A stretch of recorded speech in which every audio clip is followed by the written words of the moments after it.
Because I get a lot of questions around how am I growing my hair? And that's if hair length is your goal. Texture is going to change, your products are going to change. If hair health is your goal, trim away, child. That combination is literally, what do they call it? A golden unicorn? Hi everyone, welcome to my channel. My name is Kaizen Tshego if you are new here. And in today's episode, I want to talk to you about, I would say, the 8 things that you probably should consider before relaxing your hair. The reason why I'm filming this video is because when I relaxed my hair after being natural for about 12 years, I actually underestimated how much preparation I should have done before just going to the hair salon and relaxing my hair. Because I was natural for so long, the things that I was familiar with regards to routines, products, hair tools, technique, I did not realize how big of a task it was going to be to take care of relaxed hair. I literally underestimated the task and I thought, hair's hair, I'll get a hang of it and it is what it is. But because I know that there are quite a few of you who are natural just like I was, and since I've now transitioned and I've relaxed my hair, you're seriously considering doing it, I thought, you know what better video to make than this specific one that prepares people who have natural hair about the relaxed hair journey. So I just want to cover 8 things, I would say. These are 8 things that I feel if you do, your relaxed hair experience will be a much better and much more fruitful one. It has taken me literally just over a year to feel like I am competent enough to speak on this, not even a master. I'm competent enough to give you advice that's going to ensure that your hair does not get damaged. It takes a while and this video is going to be a shortcut for you, so enjoy.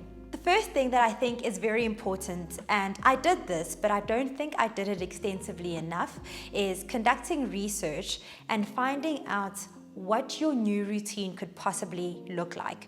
And this can include things like looking at YouTubers who have relaxed hair that you like, that is healthy, they are informed, and they've also gone through the journey of being natural and now relaxed. Because it's very different if you are a relaxed hair YouTuber and you never had natural hair. The things that you focus on and your lens is going to be very different from a person who had a different hair texture before and now has relaxed hair. So I think it's very important to arm yourself with as much information and perspectives relating to the specific transition that you are planning to do. I think it's important to understand that your hair texture is going to change, your hair porosity is going to change, and with that, it's going to spark new requirements, or it's going to bring up new requirements. For example, you guys know that I struggled for a very long time with a dry, flaky, and itchy scalp, something I never had, and I realized it's probably the chemical process that my hair undergoes. So with that, I needed to start looking at hair products that target a dry, itchy, and flaky scalp, and also distinguishing between, is my scalp dry and flaky or do I have dandruff? And it wasn't until I think a few months in that I realized I had a dry, flaky scalp and not dandruff, and both of those things you need to care for them in 2 completely different ways. So it's important to understand texture is going to change, your products are going to change, you're going to have new scalp and hair requirements that you never had when you were natural, and it's important to be attentive to those things and make sure that you cater for them so that you prevent long-term damage or irritation to your hair, your body, your scalp, etc. The LCO method for me was another thing that changed in my routine. So you know, you wash your hair, you shampoo your hair. I'd actually start with deep conditioner, which is a pre-poo, and then I'd shampoo, and then I'd condition, which I actually still do now. But at the end of my natural hair routine, I would apply a leave-in conditioner, and then I would apply a butter, and then I would apply an oil. So I would use shea butter, then I'd use Jamaican black castor oil. That's not going to work, and that does not work on relaxed hair. So I needed to figure out, okay, what exactly are the requirements of relaxed hair? Do I need a butter and do I need an oil to seal? The products that I'm using, do they require those different steps? Like, what is the situation? And then what I landed on was, if I've conditioned, feel the hair, if it still needs more moisture, then maybe add in a leave-in conditioner and then add in a super light oil, because obviously the texture is now much lighter. it's no longer like as dense. Well, my hair is still a bit thick, but not as thick as my natural hair. So it does require an oil, and I think that the amount of product that you use depends on how long your hair is. So that was another big change that I wanted to share with regards to doing research and ensuring that you're actually ready for this transition, and you know what it's going to take, and you know the changes that you're going to need to make from a product perspective, from a routine perspective. And I think another one that's really important is, just like with natural hair, there are certain products, shampoos, conditioners for dry hair, for coily hair, for wavy hair, for, you know, those different types of hair. Also, when you get to the other side, just pay attention to the fact that not all shampoos and conditioners and other products are built the same way. Your hair's going to have different requirements, and if for example you land on relaxed hair that is fine, you need to be using shampoo that is fine, that will not wear your hair down. If you land on relaxed hair that is thick and dense, you need to use shampoo and conditioner that brings out the best of that hair texture. I hope you guys understand where I'm going with this, but that was point number one. Research is paramount before you go to the salon. The second thing that I think is important, that I think I underestimated, was understanding different relaxer types and brands and what they offer. Oftentimes, I think that when you are outsourcing your relaxer, you just go to the salon and you trust that they're just going to apply whatever they apply. But it's important to do the research beforehand. Find out what brands such as Mizani are offering and whether it's something that aligns to what you want to apply to your hair. Find out what brands such as Dark and Lovely are offering, olive oil, Soften Free, and all of those other different brands. It's important to understand what brands offer, as well as what the formulations linked to those brands offer. And I think something that I didn't know until January when I relaxed my hair was switching between different relaxers is not good for your hair, because different relaxers are not made the same. Even different relaxer formulations within the same brand, it's not good to hop around those. If your first relaxer is X, for example, Dark and Lovely regular strength, you have to keep using that until. So do the research before and understand, am I going to go for a light conditioner or a no light conditioner? Does my hair need fine or super strength? Do I prefer Mizani? Do I prefer Dark and Lovely? Which one is accessible? Which one does my preferred hairstylist work with? Which is very important. And then once you've kind of figured out and you've done that research, you can go into salons with an informed opinion, and you can actually collaborate with your hairdresser, and you'll have comfort in the decision that you make, because you will come with your knowledge and the information that you have, and they will come with their advice based off of what they see with your hair. And every time you get your relaxer, it will be a positive and good experience, not filled with anxiety, because you know exactly what is going into your hair, you know which brand, you know it's consistent, and you know that your hair and your scalp are happy with it. So that's another thing that's very important that I literally recently just learned. Point number 3 is a point that I get asked a lot, and that is, how often do you relax? And to me, that's linked with your hair ambition and goal, as well as hair texture. And I think also how quickly your hair grows. So I could tell you in the DMs that I relax my hair at a minimum of 10 weeks, nothing less than 10 weeks. And that's because my hair has grown enough so that there is no overlap when I relax my hair. Your hair might not grow as fast. Therefore, 10 weeks for you might still not be enough or long enough of a wait that is safe enough to prevent overlap. So just look at how much your hair is growing and observe if you have had some significant hair growth, so that when you go to the hair salon, there is no overlap in your hair. I know that when your relaxer grows out, it really looks terrible. Some of the things that I've done to kind of curtail that or to make it look less bad is I will do a silk press so that I can kind of merge the two textures, the new growth as well as the relaxed hair parts. I think I've articulated that my hair goal hasn't changed since I relaxed my hair. So when I was natural, I wanted my hair to be long, but to also be incredibly healthy, and that has not changed.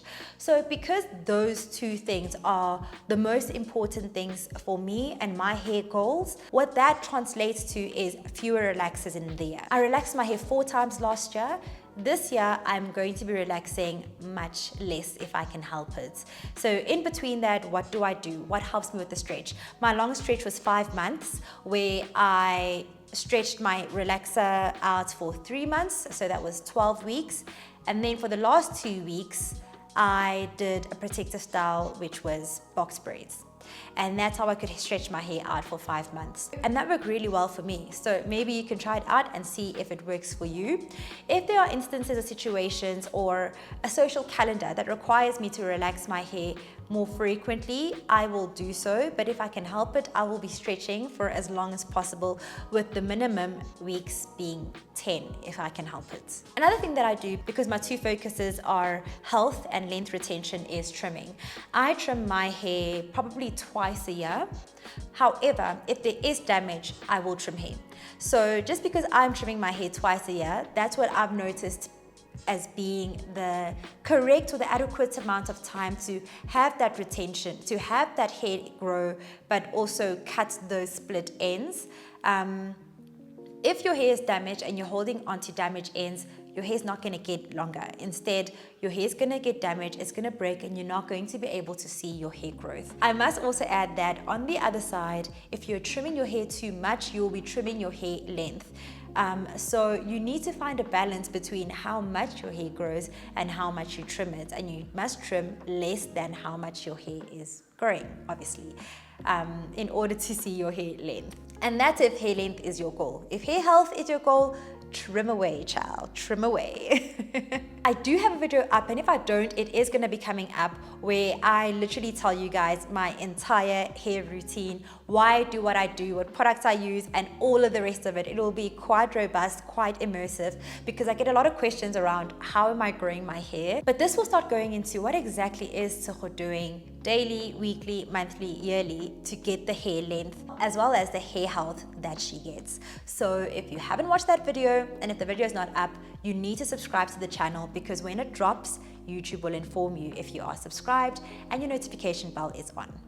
Cool. So I'm not going to go in detail with my specific things, but I'm just telling you that that video is coming, okay? And I think the last thing as well that I recently learned is the importance of knowing how to use the tools that you apply onto your hair. On TikTok, the biggest thing that's been going around is how the Revlon hair tools have damaged people's hair, and I can see how, because of a lack of understanding and technique on how to use the tool. I actually have, I believe, some damage that was caused by this tool. The only issue is I don't know for sure, but if I look at what's happened to my hair and I look at what's happened to other people's hair, I can kind of make that link and be like, okay, that was caused by that. So I think that technique is very, very important when it comes to using hair tools, and get familiar with that for your relaxed hair texture. Okay, point number 4 for me is asking yourself if you really can afford the upkeep and the diet that is linked to having relaxed hair, but healthy relaxed hair. What does that look like? So costs are going to go towards a reputable hairstylist who is accessible to you, who knows what they're doing with relaxed hair texture. They also use products that align with the products you want to be used on your hair. That combination is literally, what do they call it? A golden unicorn? I don't know, a blue elephant? That's what it is. It's very hard to find. But if you are in Joburg and you can get to the north, I go to a salon called Studio 353, and it is amazing. The guys there are very knowledgeable, very skilled, and I trust him with my hair, which is saying a lot. So if you can go to that salon, definitely go there. If you have some hidden gems that are in South Africa, not just in Joburg, or in the US, or I think my next biggest market is the UK, please drop it in the comment section, and let's help each other out in finding reputable stylists who we trust. Over and above finding a reputable stylist who is really good with relaxed hair, you need to make sure that that person is also really good with trims. And if you're interested in coloring your hair, that person also needs to be really good with hair color. Or you find the network of people, like if I'm going to braid my hair, I'm going to this person because I love their technique and their process. If I'm going to relax, I'm going to this person. If I'm going to color, I'm going to this person. Overall, what I think is that all of the service providers need to be excellent. They need to be really, really incredible at what they do, and then your hair is going to be fine. If you know that you are good with doing treatments on your hair or blowouts on your hair, then you know that it's minus the cost of that specific thing. But everything else, if you are not excellent at it, if you are not professionally trained at it, I highly recommend that you outsource, especially the application of relaxer, because we know that it is carcinogenic, and I will leave that there. The other thing that I think is very important is if you are going to be doing certain things yourself, as I've mentioned, if you have that skill set, make sure that the products that you are using are of really good quality. Not all shampoos and conditioners are made the same, and I implore you to do the research to find brands that create products that are going to be effective for your hair and not do your hair a disservice. Point number 5, I think the 5th most important thing is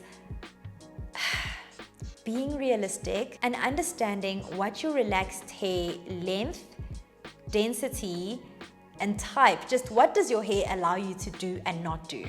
And that also includes following YouTubers and influencers who truly represent what your hair looks like.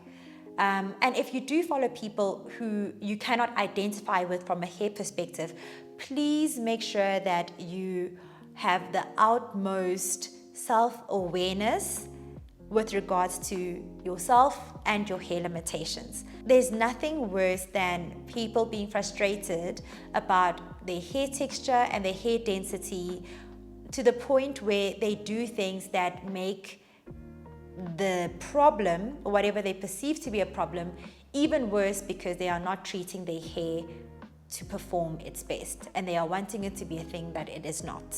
So I would say that is the most important thing. Find people who look like you. Representation matters, right? In every single category. Find people whose hair looks like yours and who you are inspired by and who you trust, and take inspiration from how they are taking care of their hair. Point number 6 is the importance of bedding down a protective style routine. When it comes to protective styles, I think it's important to start thinking through what protective styles you could possibly be doing, how long you can keep them for, how invasive they are with your hair, and how accessible your hair will be to take care of it. I was talking to Sisibusi about protective styles, and she was saying that nothing breaks her heart more than people who do protective styles and forget about taking care of their hair. And I think with that,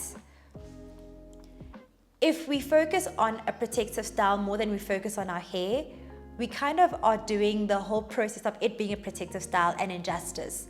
With everything that you do, your hair and the health of your hair has to take priority over what your protective style looks like or is. So for me, I think that protective styles such as box braids are quite invasive to the hairline.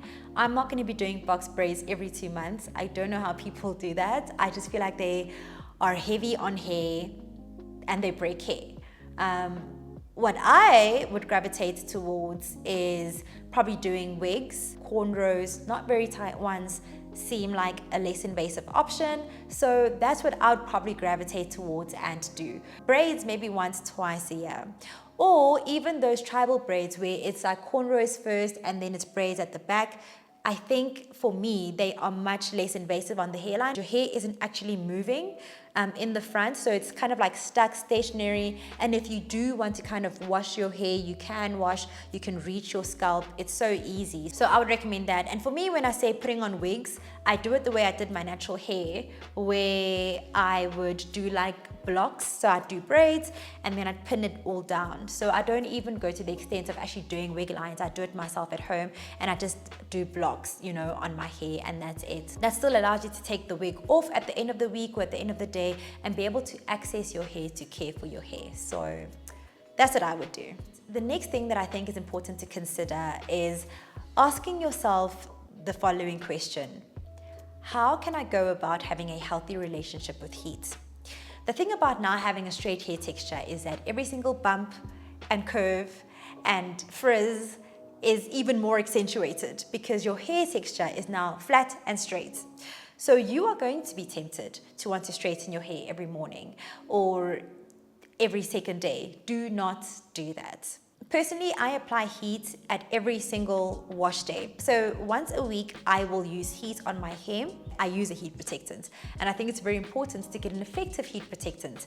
There's this TikTok video that I saw that actually put heat protectants to the test and set them on fire.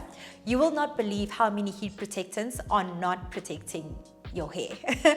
So do the research and make sure that you are using a heat protectant that is effective and that actually protects your hair. So what I do with heat, right, is, as I said, I apply it once a week. If I am curling my hair like I have done today and for this current week, having washed my hair yesterday, what I will do is I will do hairstyles that play to the strength of this curl so that I am not tempted to re-curl, re-straighten, reheat my hair. If I have this and I wake up the next day and this still looks good, I'm wearing my hair like this. If this starts to look a bit funny, I will put it in a bun. You know, figure out how to style your hair to capitalize on what it looks like.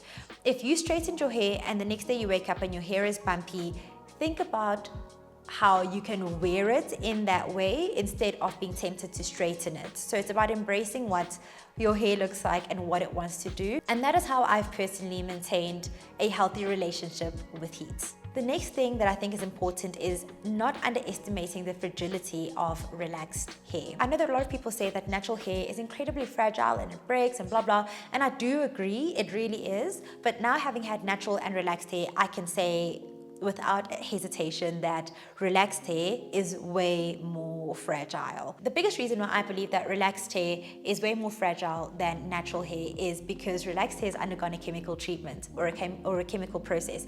And obviously, by virtue of it undergoing that chemical process, your hair is not as healthy as it would have been had it been in its natural state. So with that said, it's important to still continue with the habits and the routines that you had with regards to protecting your relaxed hair now that the texture has changed. This will include still using your silk and satin bonnets, still using a silk pillowcase, your do-rag, your doek, your headscarf, and as I just mentioned in the previous point, using heat protectants. All of those rules and those routines and practices cannot change now that your hair is relaxed. Now that you are equipped with the most pertinent things to know and to consider before you run off to the salon and relax your hair, I want you to experience practical application of some of the things that I've covered. So I am going to attach my video over here. This shows you a relaxed hair wash day, what it looks like end to end, the products that I use, the technique that I apply, so that when you finally take the plunge and you relax your hair, you have a visual reference of how exactly you can go about relaxing your hair. This video will also give you a sense of the products I use, how long the wash day takes, as well as what I do after washing my hair and why. Thank you so much for watching this video. I hope that you found it useful, and I cannot wait to hear about your relaxed hair journey. Till next time, ciao for now. Love you, bye.